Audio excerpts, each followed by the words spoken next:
Coucou. Ah, je fais une pause. Donc nous sommes le même jour.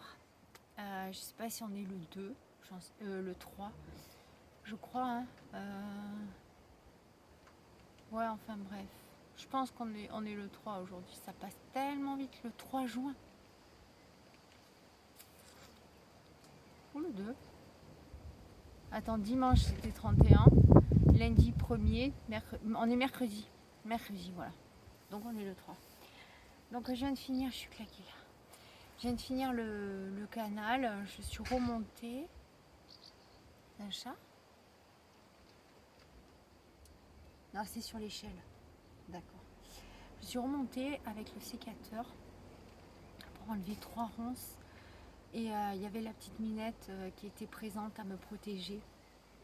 Elle était en train de surveiller. Je pense qu'il devait y avoir un serpent dans le coin. Et elle était là, présente. T'imagines un peu? Les chats, franchement, c'est une présence divine. Protection. C'est une protection divine, les chats. Faites bien attention à ça. Parce qu'elle était là, d'habitude elle n'est pas là, elle était là en train de survivre. Donc j'ai prié pour elle pour qu'elle soit protégée elle aussi à son tour contre le serpent. J'ai surveillé à peu près quoi. Et donc voilà. Elle est restée couchée là-bas, tranquille, à surveiller. Peut-être un lézard, hein, je sais pas. Mais alors, je me suis pas approchée trop, vous voyez, pour pas l'effrayer, pour pas qu'elle fasse de bêtises. J'ai juste fait ma part. Je l'ai senti. Tu vois, comment dire, l'inconscient, quoi. Je veux dire, j'ai senti qu'il fallait pas que j'avance plus. Donc, je suis restée à faire ce que j'avais à faire devant. Et puis après, je suis partie de toute façon près du grillage où je vous ai montré. J'espère que je parle assez fort. C'est bon. J'ai débouché, vous avez vu, j'ai enlevé les feuilles. Il n'y en avait pas tant que ça finalement, parce que je l'avais nettoyé bien en septembre, j'avais bien nettoyé. Je ne sais pas si je l'avais filmé, je ne m'en rappelle plus. Donc, bon, c'était un peu, mais pas trop sale, quoi. Voilà, alors je vais faire couler l'eau, je pense que je filmerai ça. Peut-être que je vais la faire demain. Je vais remplir les bidons. Ou non, je vais attendre de descendre tous mes bidons. Et sur la 4e planche, je vais mettre tous mes bidons. Ça va faire dégueulasse, mais moi, je fais ce que je veux. Je fais ce que je veux.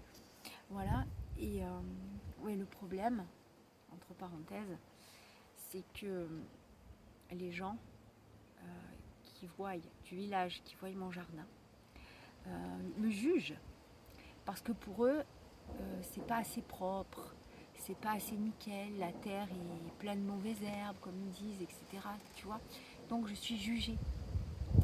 Mais vous, dites-leur vous que je participe à une restructuration de la biodiversité. Dites-leur que c'est de l'intelligence pure et simple. Dites-leur vous tous.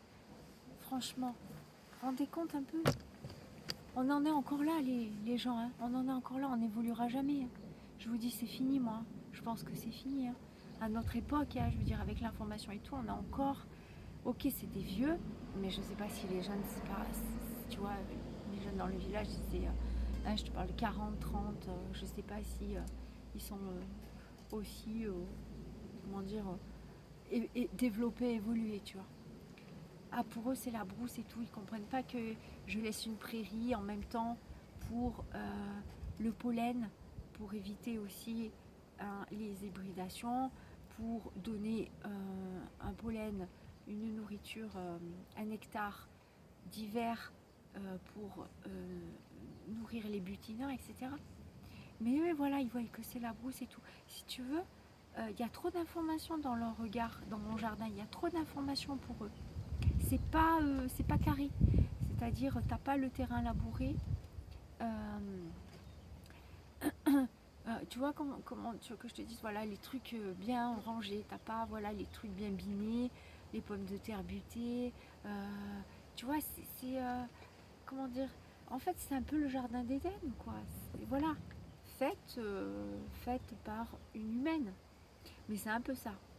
Et l'œil de l'être humain dégénéré génétiquement, hein, parce que je l'appelle comme ça, ne comprend plus tout ça, ne comprend pas. Pour eux, voilà, c'est de la pure folie. Vous comprenez? Bon. Et j'envie tellement ceux qui sont isolés, cachés, qui peuvent pratiquer leur biodiversité, leur créativité, leur marginalité, dans la plus pure liberté, sans être jugés. Je les envie parce que moi, c'est comme si c'était un peu en spectacle, tu vois. Donc, moralement, il faut le supporter. Hein. Donc voilà, je bois un petit coup là parce que j'en peux plus. Regarde, tu penses que c'est du lait à la fraise? Et tu as raison. Non, non, c'est pas du lait à la fraise. Tu sais ce que c'est ça? On dirait, c'est bluffant. Hein. En fait, c'est du jus de cerise avec du lait de coco. Voilà. Et je me bois ça pour me donner de l'énergie. Et comme ça, dans la nature, c'est... Donc, à votre santé, messieurs, dames.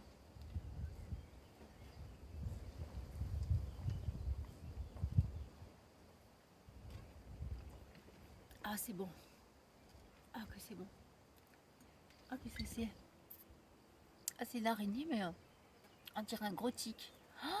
Ah ouais, ça a la même forme, mais ça bouge plus vite. Waouh. Donc, voilà. Ah bah, je reprends un coup encore.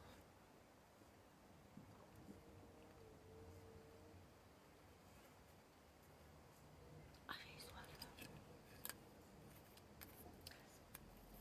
Hier, je suis pas venue au jardin, donc aujourd'hui, je, je reste un bon petit moment.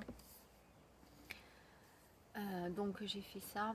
Ensuite, j'ai déterré les iris, je les ai arrachés, finalement, ils venaient bien. Et je les ai mis en pot.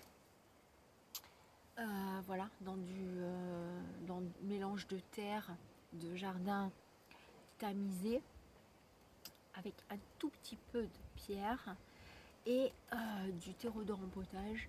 Et j'ai fait, du coup, j'ai fait 5 pots avec 3 pieds dedans, 3 tiges avec quelques racines, c'est pas des rhizomes encore, trop petits. Et on va voir. Vous avez vu ces couleurs magnifiques? J'espère ça a filmé. Ce orange jaune, un peu beige jaune, et ce bleu. Voilà. Alors, donc, j'ai fait ça. Je vais descendre quelques bidons. Donc, je disais comme ça, quand j'aurai tous mes bidons en bas, comme j'ai pas de gros tonneaux encore en bas, et que de temps en temps, je veux dire, je vais pas toujours ouvrir l'eau parce que ça coule en cascade.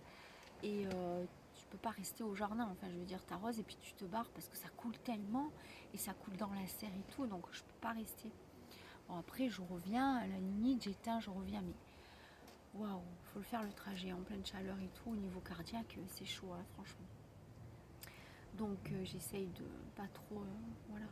Alors je vais descendre tous les bidons et comme ça quand ils seront tous en bas, parce que j'en ai encore dans la maison, quand ils sont tous en bas, je les remplis. Je fais couler l'eau et je les remplis tous. Comme ça, j'aurai de quoi arroser les artémisias, un petit peu peut-être les tomates, mais pas trop parce que de toute façon, j'ai paillé. J'ai des framboises. J'ai des framboises, les gens. J'ai mangé, je sais pas, avant-hier, je mangeais une framboise. Ça y est, j'en ai dans le jardin qui sont en train de sortir. Elles sortent une au fur et à mesure pour le moment. Il y en a une, puis une autre, etc. Donc ça y est, j'ai pas de fraises, mais j'ai des framboises. Et toc. Voilà. Donc je vais pas descendre pour vous les montrer parce que de toute façon je peux pas mettre le portable au soleil sinon il va trop chauffer. D'ailleurs ça va, il chauffe pas trop parce qu'on est déjà à 9 minutes. Hybridation croisée ou pas? Message. Et donc hybridation croisée ou pas? Sachant que c'est comme les tomates, hein, donc auto-fécondes, mais il y a quand même des risques. Alors, ce que je voulais vous dire, je n'ai pas de risque moi cette année. Pourquoi? Parce que j'ai mis des variétés, une seule variété. Yes, une seule variété. Je teste la culture du poivron déjà euh, dans comment dire, son développement. Et j'ai mis qu'une variété pour me faciliter la tâche déjà, au moins, voilà. Donc une seule variété et au moins j'ai pas de soucis